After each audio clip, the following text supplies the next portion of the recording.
Et avec nous pour ce club des territoires, Astrid de Vilaine, bonjour. Bonjour. Vous êtes productrice et animatrice de l'émission Sens Politique sur France Culture. Et bonjour Yves Tréhard. Bonjour. Comme chaque lundi, Yves Tréhard, directeur adjoint de la rédaction du Figaro. On parlera ensemble de l'attaque de la mosquée de La Grand-Combe dans le département du Gard, avec beaucoup de réactions politiques, mais pas d'unanimité autour de la lutte contre l'islamophobie. Et puis, comment lutter contre les déserts médicaux, mais sans déclencher la colère des médecins, puisque ces derniers sont en grève aujourd'hui et demain contre une proposition de loi qui prévoit de remettre en cause leur liberté d'installation. Mais d'abord, on parlera du budget, Stéphane, et des nouvelles économies annoncées par le gouvernement. 40 milliards d'euros qu'il faut trouver. La ministre des Comptes publics dit qu'on pourrait économiser 2 à 3 milliards d'euros en supprimant ou en fusionnant un tiers des agences des opérateurs de l'État. Un chiffre qui laisse dubitatif les sénateurs qui travaillent sur le sujet. Mais d'abord, on va voir l'actualité dans nos régions, où il est aussi question de rigueur budgétaire, dirons-nous.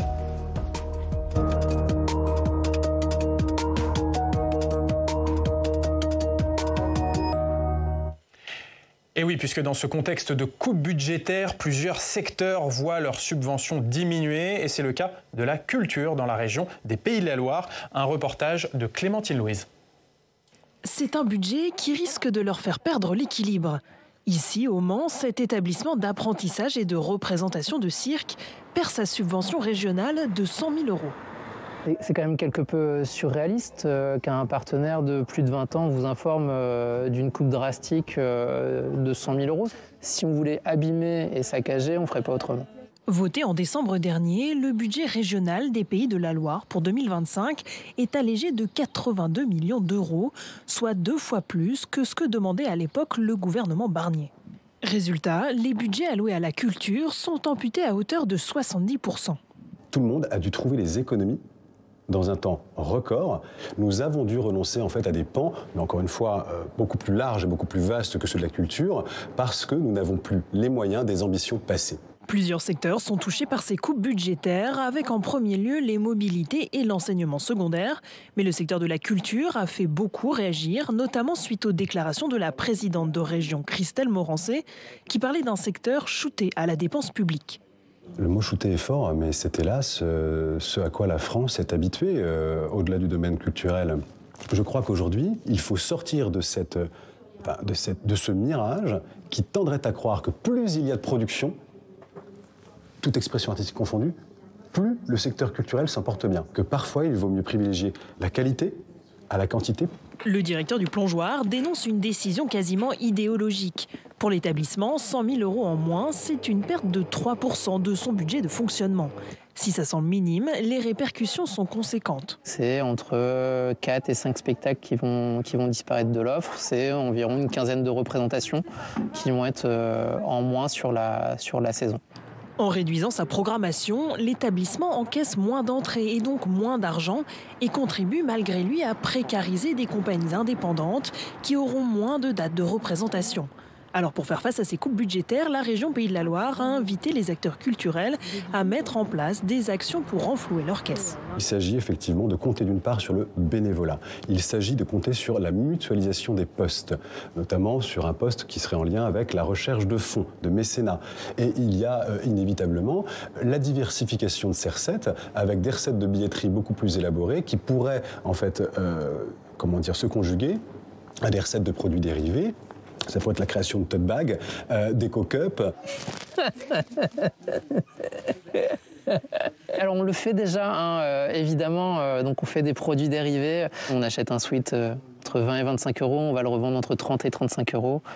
Donc je vous avoue que 100 000 euros avec 5 euros de marge par sweat, ça va faire du sweat à vendre.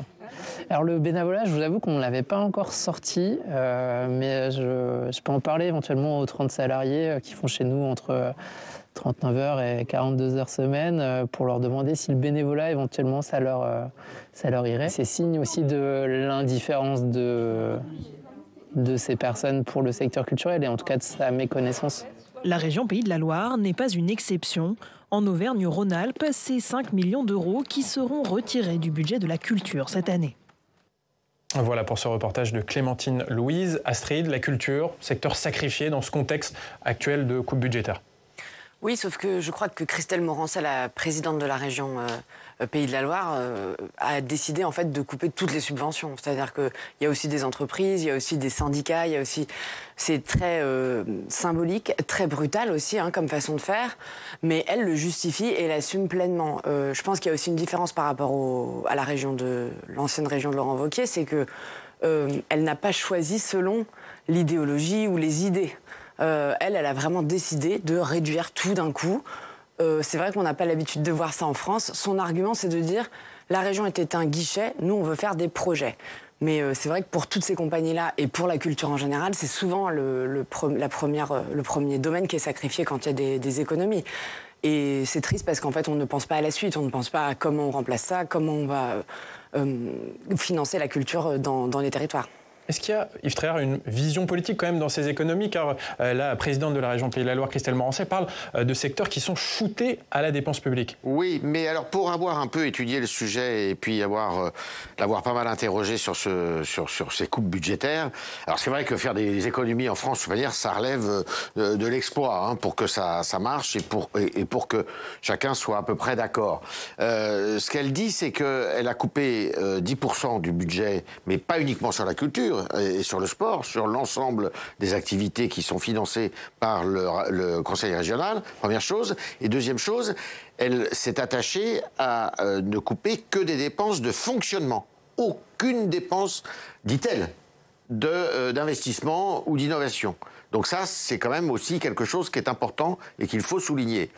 Après, si vous voulez, en rentrant dans les détails, c'est sûr que ceux qui sont, je dirais, les victimes, d'une certaine façon, des coupes, ils peuvent pas être contents. C'est toujours pareil.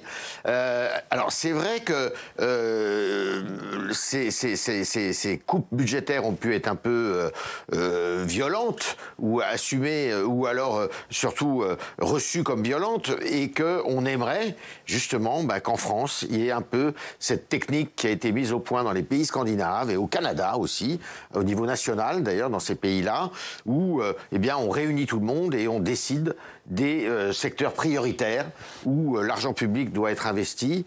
Et ça me paraît tout à fait essentiel. C'est comme ça qu'on réussira peut-être un jour en France à faire des économies, parce que sinon, ça sera toujours mal vécu. D'ailleurs, au niveau national, le gouvernement de François Bayrou essaye de mettre les forces politiques d'accord sur l'éventuelle économie pour le prochain budget, puisque Stéphane, le gouvernement veut trouver pour l'an prochain 40 milliards d'euros. Alors, beaucoup de pistes ont été évoquées pour y arriver, mais la ministre, hier, a fait une annonce, la ministre des Comptes publics, Amélie de Montchalin, sur les agences et les opérateurs de l'État. Tout à fait. Comme le demandaient plusieurs parlementaires de droite, le gouvernement veut réduire le nombre d'agences et opérateurs de l'État d'ici la fin de l'année.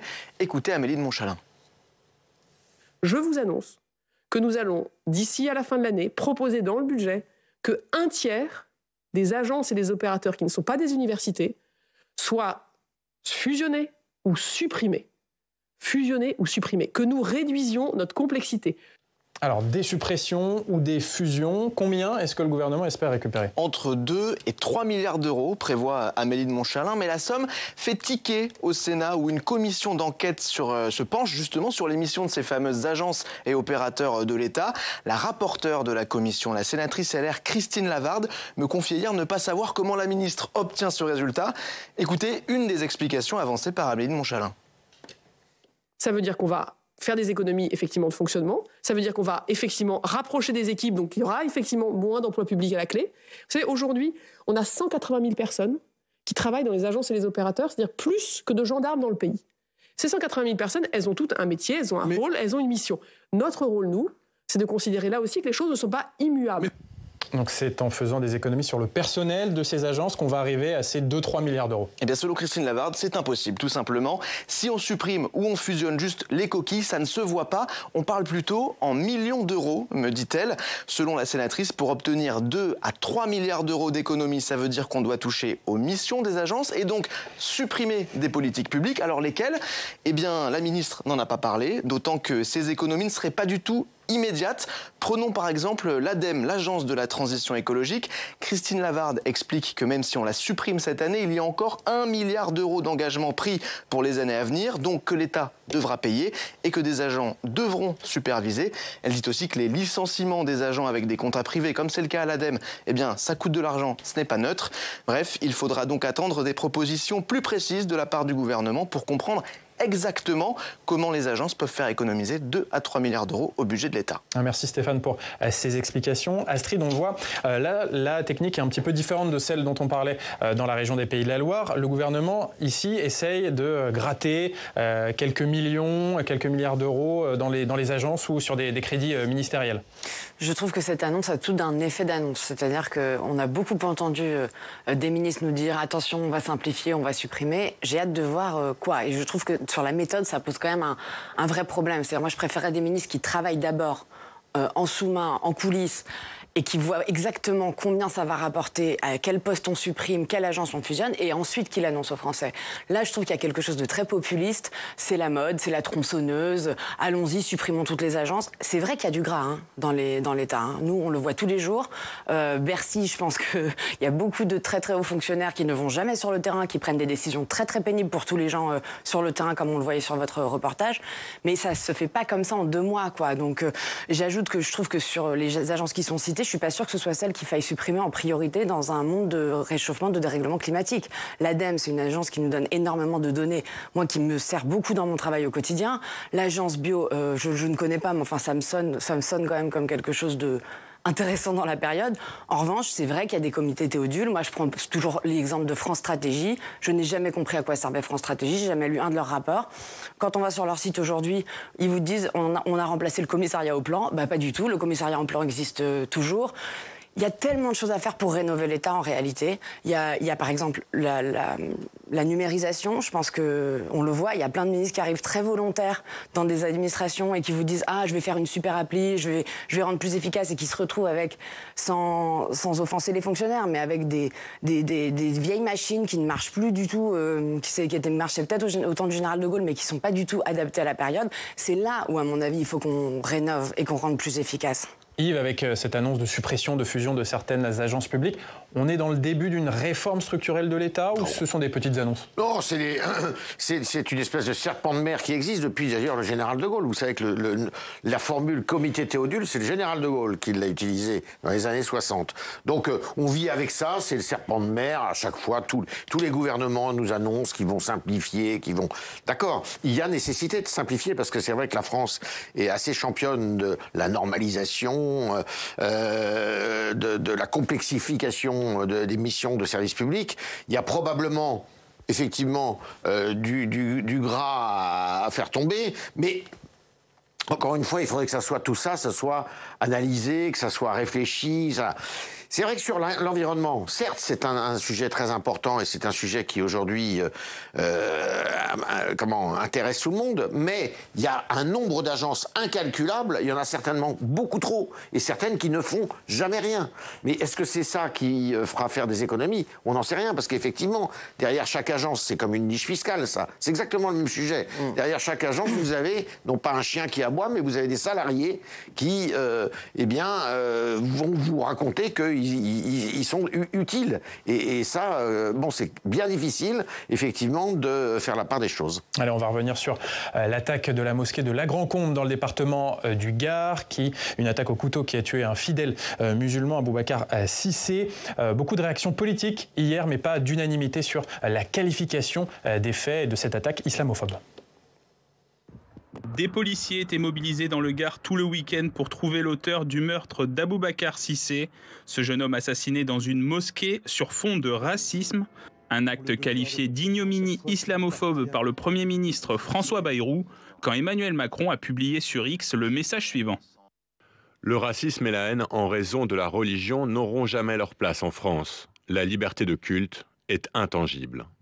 De son côté, le ministre de l'Intérieur s'est rendu sur place ce dimanche auprès des enquêteurs et des autorités locales. On ne connaît pas encore les mobiles. Le procureur de la République vous indiquera qu'il ne néglige aucune piste. Bien sûr que la piste d'un acte anti-musulman n'est pas du tout négligée, bien au contraire. Invité du grand jury ce dimanche, Manuel Valls a confié son regard concernant ce meurtre dans le Gard, en prenant du recul par rapport à son Premier ministre. Est-ce que vous parlez d'islamophobie ? Non, je ne parle jamais d'islamophobie. C'est un terme qui a été inventé il y a bien longtemps. C'est le terme employé par François Bayrou hier. Eh bien, je ne l'aurais pas employé. Même position du côté du Rassemblement national et de Julien Audoul, chez nos confrères de France 3. En revanche, une partie de la gauche a appelé un rassemblement contre l'islamophobie dimanche après-midi. Plusieurs membres de la France Insoumise étaient présents place de la République à Paris et Jean-Luc Mélenchon n'a pu retenir son émotion. Dans notre pays, une ambiance, un climat islamophobe a été entretenu, cultivé des mois durant. Et chacun, jusqu'au plus officiel, s'est senti autorisé à faire des déclarations dont sans doute peut-être il ne mesurait pas toute la portée et toute la violence. Actuellement mené par le procureur de la République d'Alès, l'avocat de la famille de la victime demande que le parquet national antiterroriste se saisisse de l'enquête. Astrid, revenons sur les réactions politiques autour de ce drame. On le voit, de la même manière que quand on parle de lutte contre l'antisémitisme, là, dans la lutte contre l'islamophobie, il n'y a pas d'union nationale sur ce sujet. Non, on voit qu'il y a une sorte de malaise, de gêne. Je pense qu'il y a l'image aussi de ce que vivent au quotidien beaucoup de nos compatriotes musulmans. Je crois que les derniers chiffres disent que un Français musulman sur deux a connu une discrimination ou connaît une discrimination dans sa vie. Le fait qu'il y ait une bataille de vocabulaire, je trouve ça très indécent en fait dans la période vu ce qui vient de se passer. Et ça montre qu'il y a encore soit des gens qui veulent pas comprendre ce qui se passe et ce que certains vivent. Et là, on en arrive quand même jusqu'à l'assassinat ou le meurtre. Soit que voilà, on ne connaît pas, on ignore, on ne se fréquente plus en fait. Moi, c'est ça qui m'inquiète beaucoup dans la période qu'on vit et qu'il faut absolument dater en fait aux attentats de 2015. C'est ça qui a accentué la fracture. Voilà, je pense que je me souviens de ce livre qui est sorti l'année dernière, qui m'avait beaucoup frappé, qui disait « La France, tu l'aimes et tu la quittes », de Français très très intégrés, l'élite en fait arabo-musulmane qui quittait la France en disant on supporte plus la suspicion. Donc voilà, je sais que là en ce moment il y a quand même des textes qui vont sans doute voir le jour. Aurore Berger travaille sur le sujet, ministre de la lutte contre les discriminations, mais très clairement il y a quelque chose qu'on veut pas regarder en face en fait sur ce sujet-là dans le pays. Yves, est-ce que vous êtes d'accord? Il y a une sorte de fracture insinueuse sur cette question de l'islamophobie en France? Oui, non, mais il y a effectivement de la haine, d'ailleurs, qui est communautaire dans tous les domaines, enfin dans tous les domaines, pour chacune des religions, il y a une espèce de climat délétère dans le pays, mais qui est instrumentalisé par tous les partis politiques, y compris par M. Mélenchon. Et sur l'islamophobie qui utilise ce vecteur pour faire son commerce électoral. Et sur l'islamophobie, qui instrumentalise côté politique? Qui instrumentalise? Mais il y a une partie de l'instrumentalisation qui est faite par M. Mélenchon, et il y a aussi de la part des autorités, de certains partis qui refusent de voir la réalité. C'est vrai. À droite? À droite, effectivement, ça paraît tout à fait manifeste. Alors en plus, là, il y a eu, je dirais, un décalage dans la visite du ministre de l'Intérieur qui est effectivement tout à fait malheureux quand on sait que... De 2 jours. Il est allé très vite à Nantes le jeudi, où là, il n'y avait aucun caractère apparemment d'ordre religieux. Le vendredi, ce fidèle musulman est sauvagement poignardé. Au début, il y a aussi l'enquête qui n'est pas tout à fait claire. On se demande si c'est pas un règlement de compte à l'intérieur de la mosquée, ce qui explique peut-être le fait que M. Retailleau ne soit pas allé sur place. Après, il y a eu les obsèques du pape. M. Retailleau était à Rome. Enfin, voilà, ça a pris du temps. Les paroles se sont dédiées difficilement et tardivement, y compris à gauche. Je n'ai rien entendu, moi, vendredi. Je n'ai rien entendu samedi. Donc, vous voyez, moi, je me méfie de l'instrumentalisation qui est faite de ce drame, qui est absolument terrible et qui correspond effectivement à une haine anti-musulmane qui est manifeste dans ce pays. Allez, on finit par évoquer le problème des déserts médicaux et les médecins qui sont en grève aujourd'hui et demain pour protester contre une proposition de loi qui est censée lutter contre les déserts médicaux et qui prévoit de remettre en cause la liberté d'installation des médecins. On va voir que le gouvernement, lui, propose une autre solution. Aurélien Romano. Les médecins dans la rue, une image que l'on devrait revoir demain. Les médecins se mettent en grève dès aujourd'hui contre une proposition de loi qui vise à interdire l'installation des médecins dans les zones déjà fortement pourvues. L'article voté le 2 avril à l'Assemblée nationale est issu des travaux de députés de gauche. Il n'est pas soutenu par le gouvernement qui se dit opposé à ce coup d'arrêt à la liberté d'installation. Pour la proposition de loi Garot sur la régulation, la coercition, alors je suis contre. Je ne peux pas dire mieux, je suis contre. En déplacement sur le sujet des déserts médicaux vendredi, le Premier ministre préfère avancer une autre proposition basée sur l'incitation, demander 2 jours par mois aux médecins. Et si chaque médecin se mobilise en solidarité, ne serait-ce que 1 ou 2 jours par mois, parfois quelques jours seulement par an, alors nous apporterons une solution originale et puissante, le temps que les quelques années qu'il faut attendre pour que le nombre de soignants formés augmente. Dans la même déclaration, François Bayrou avertit que si cette mesure ne fonctionne pas, un jour ou l'autre, la liberté d'installation des médecins sera remise en question. Selon le baromètre 2025 de la Fédération hospitalière, plus de 2 tiers des Français espèrent avoir renoncé au moins à un acte de soin ces 5 dernières années. Astrid de Vilaine, faire travailler chaque médecin 2 jours par mois dans un désert médical, est-ce que c'est, je cite, une solution originale et puissante, comme le dit François Bayrou? Je ne sais pas, mais c'est vrai que déjà la France entière est un désert médical, y compris ici à Paris, on le voit tous les jours. Il faut parfois 10 jours pour aller chez son médecin traitant, son médecin généraliste. J'ajoute qu'il y a beaucoup de Français qui n'ont pas de médecin traitant. Enfin, si la solution de François Bayrou pour la santé dans le pays, c'est de demander à des médecins qui sont déjà débordés d'aller 2 jours, on ne sait pas comment, on ne sait pas où ils seront logés. Qu'est-ce que c'est que cette histoire? Je trouve que ça sent l'improvisation totale. C'est pas à la hauteur, en fait. Je trouve que le décalage, c'est ce que les Français, en fait, détestent. C'est-à-dire le décalage entre les mots, c'est la dernière chance pour notre système de santé, et les actes que tous les Français qui attendent désespérément d'avoir un médecin. Ou je me souviens aussi de ces bus de gynéco qui étaient dans la ruralité. Enfin, le problème de la santé en France, il est bien plus profond que cette thématique-là. Après, il y a un vrai sujet sur les médecins libéraux aujourd'hui qui ne veulent pas forcément aller s'installer dans des zones dépeuplées, mais comme plein de gens. Je crois qu'il faudrait, en fait, c'est toujours la même chose, c'est arrêter de regarder par le tout petit bout de la lorgnette dès qu'on a un problème qui se pose et dézoomer. Et quand on dézoome, qu'est-ce qu'on voit? On voit un pays magnifique, mais dépeuplé. Et on voit des grandes villes très pénibles à vivre, parce que, notamment Paris, parce qu'il y a beaucoup trop de monde. Donc, le responsable politique, s'il prend un peu de hauteur, s'il n'est pas à la petite semaine en train de faire des annonces pour boucher toutes les trous et les rustines, il regarde ce qui se passe et il se dit il faut réussir à désengorger et à repeupler et à dynamiser en fait les petites villes, les villes moyennes, les centres-villes qui n'attendent que ça. Et là, il n'y aura pas besoin de proposition de loi Garot et les médecins iront tranquillement s'installer à Angoulême et à Alençon. C'est un plan global qu'il faut mettre en œuvre. Yves, est-ce qu'il faut remettre en cause la liberté d'installation des médecins, ce principe de la médecine libérale pour les autoriser à exercer dans certains territoires? Si vous faites ça, vous allez à l'encontre de ce pourquoi beaucoup d'étudiants pratiquent ce métier, font des études en vue de faire de la médecine. Il y a l'amour de la médecine, mais il y a l'amour aussi d'être une profession libérale, qui l'est de moins en moins pour des raisons qu'on sait, parce que vous pratiquez aussi en hôpital et puis que vous avez des contraintes. Mais c'est antinomique avec la vocation de ce métier, je dirais. Donc vous allez décourager un nombre incalculable de jeunes qui veulent faire médecine, qui veulent faire des études de médecine.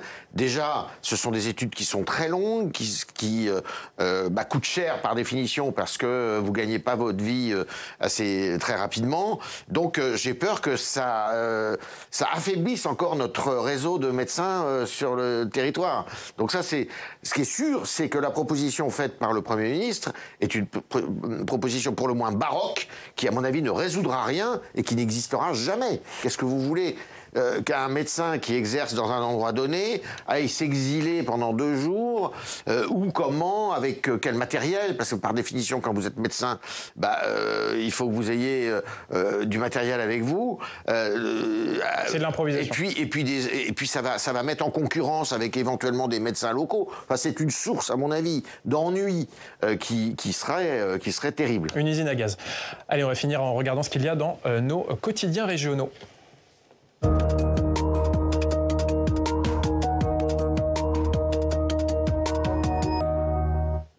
Alors Stéphane, on commence cette revue de presse avec l'émotion à la Grand-Combe après le meurtre d'un fidèle à la mosquée vendredi. Unis face à la barbarie, titre Midi Libre. La foule qui a rendu hommage à Aboubacar Cissé, 22 ans, comptait plus de 2000 personnes. En tête du cortège, son frère qui témoigne. Aboubacar Cissé était gentil, il respectait tout le monde, dit-il. Dans les colonnes du quotidien, le recteur de la mosquée de Nîmes pousse aussi un coup de gueule contre une marche blanche, je cite, organisée par des élus qui tentent de récupérer ce drame sans concertation avec la communauté musulmane, mais un coup de gueule surtout contre la réaction de l'État. Un 2 poids 2 mesures, dénonce Abdallah Zekri. Autre témoignage dans Le Parisien, celui du cousin d'Aboubacar Cissé. Comme les avocats de la victime, il demande que le parquet antiterroriste soit saisi de l'affaire. Aboubacar, pour nous, a été victime d'un attentat terroriste, affirme-t-il.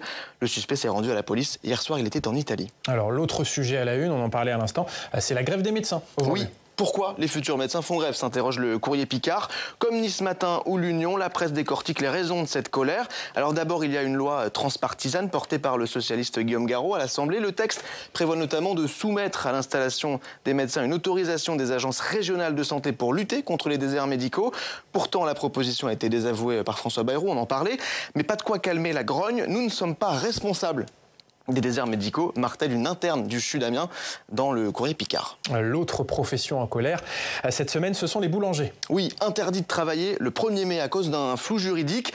Pour y remédier, les sénateurs centristes Hervé Marseille et Annick Billon ont déposé une proposition de loi pour assouplir le droit du travail ce week-end.